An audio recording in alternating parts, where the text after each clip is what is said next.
Voilà, c'est le retour sur le plateau dont on va vous réveiller avec des animaux en ma compagnie beaucoup moins dangereux ou en tout cas beaucoup plus les animaux, l'homme est un loup pour l'homme, disait beaucoup l'autre. plus sympathique que ce qu'on a vu pendant le reportage.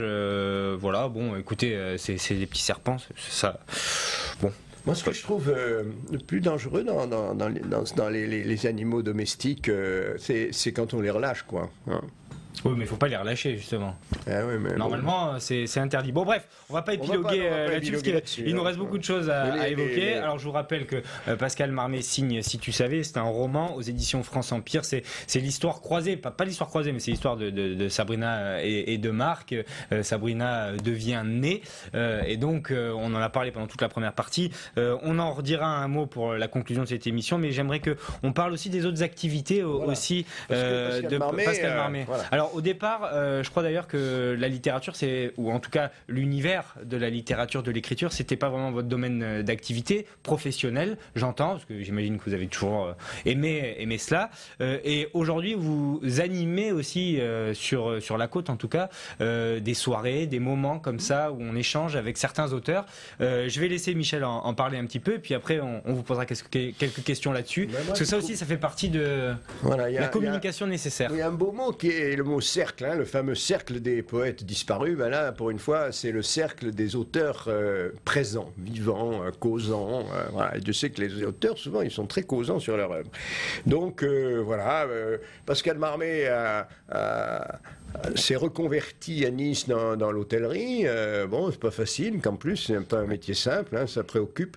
Donc, je comprends qu'il puisse écrire pour ce coup-là, parce que alors là, ça change le monde. Hein, là, bon, à part le début du restaurateur, où je me suis dit, tiens, là, il y a quand même l'homme du métier qui trouve qu'il y a un regard du métier. Mais vous allez voir, en suivant cette histoire que vous raconte Michel, que finalement, l'hôtel va vraiment lui servir aussi, puisque c'est le lieu aussi de ces échanges. Oui, bien sûr. Oui.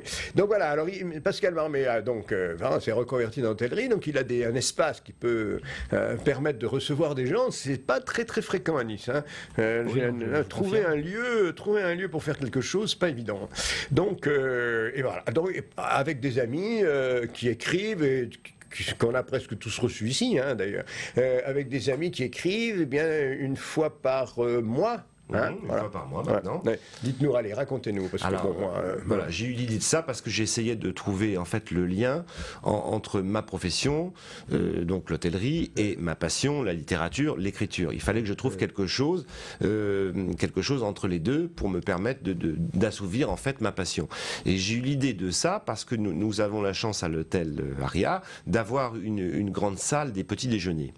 Et en fait, une fois par mois, cette salle des petits déjeuners, le petit déjeuner servi, je la transforme en salle de réunion, en salle voilà, avec un public toujours fidèle, mais ça n'a pas été facile au départ. On a commencé en mars 2009, donc il y a un peu plus d'un an maintenant.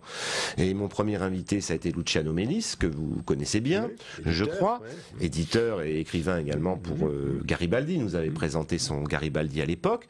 Ensuite, on a eu France Delville, on a eu Jean Sicardi, on a eu Joseph Guiducciani, enfin la liste est longue.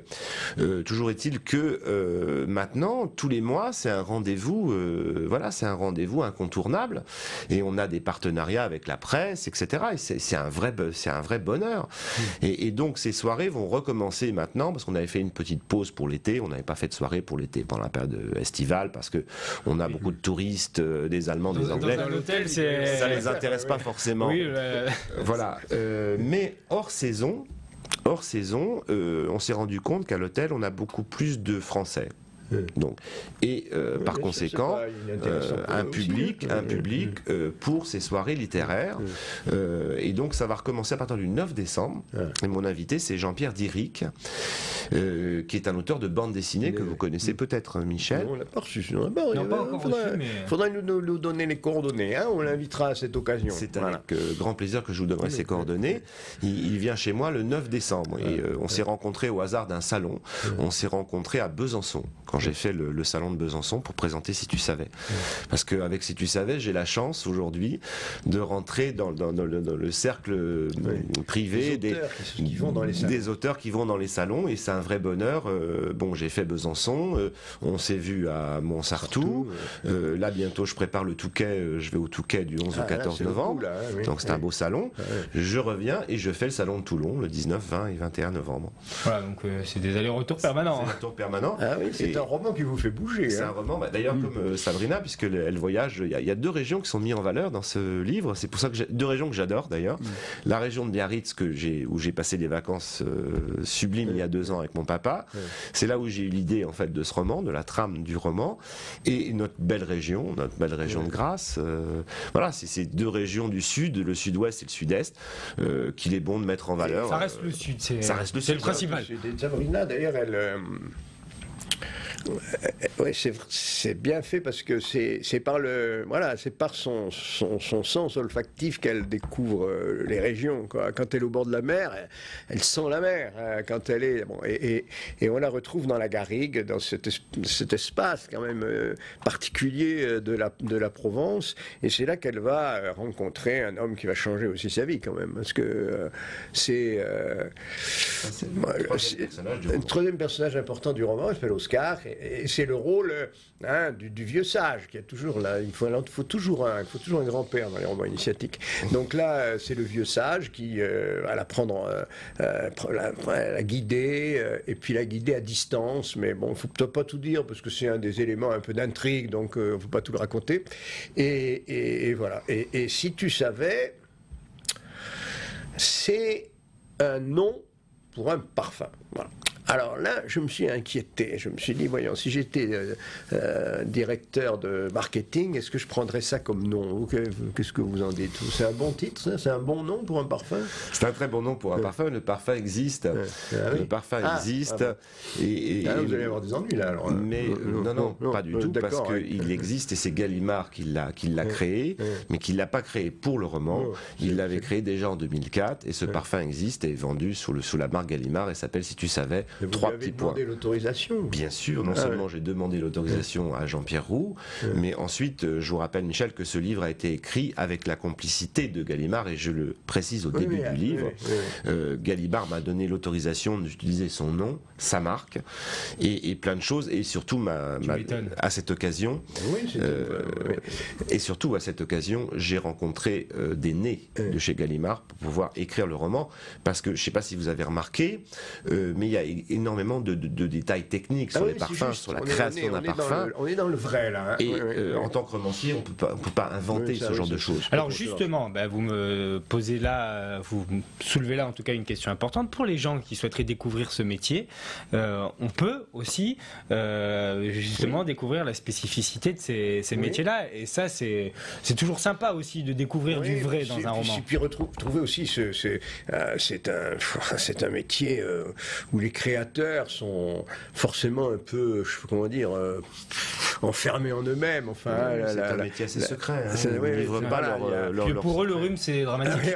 Oui, ça, aujourd'hui, les pauvres, ils n'auraient pas de chance. Mais donc, alors là, il y a un affrontement réel parce que Sabrina, c'est une fille de grand vent. Enfin, je sais pas comment dire, une fille de plein air. Hein. Elle va dans la garrigue et elle met des plantes dans des petits pots pour les sentir le soir. Bon, c'est obsessionnel. C'est comme ça qu'on s'éduque. Et alors qu'elle est en face d'un nez de chez Gallimard qui est une pointure. Une pointure pas commode. Hein, voilà. Et c'est vrai que c'est un métier difficile pour ça. C'est un métier d'affrontement parce que il y en a pas beaucoup. Et quand on est chez Gallimard, on veut y rester. Quoi, hein, il y en a deux chez Gallimard. C'est une profession qui est très rare, bien sûr, ça c'est clair. Il y a des écoles, il y a 2 écoles importantes. Il y a une école à Paris, à côté de Paris, à Versailles, au parc de Clagny, qui est l'école de la parfumerie, et vous avez à Grasse également une école de la parfumerie. Qu'est-ce qu'ils ont pensé du roman là-bas chez Gallimard avec un seul L? Alors chez Gallimard avec un seul L, ils ont adoré le roman parce que j'ai beaucoup travaillé aussi avec eux. Mais bon, ils étaient satisfaits du. Ils étaient satisfaits et le roman est également en vente dans toutes les parfumeries Gallimard, notamment. Voilà, vous voyez, c'est un échange de bons procédés, etc. C'est bien, c'est bien. Et le Oscar, il existe, enfin, je veux dire, Victor Duquesnoy dans le roman. Victor, c'est un petit peu Victor Duquesnoy, c'est un monsieur qui a 70-75 ans dans le roman. En fait, j'ai pris comme modèle Jean-Pierre Roux avec 15 ans de plus. Il ne faut pas lui dire. Je lui ai dit, c'est avec son accord.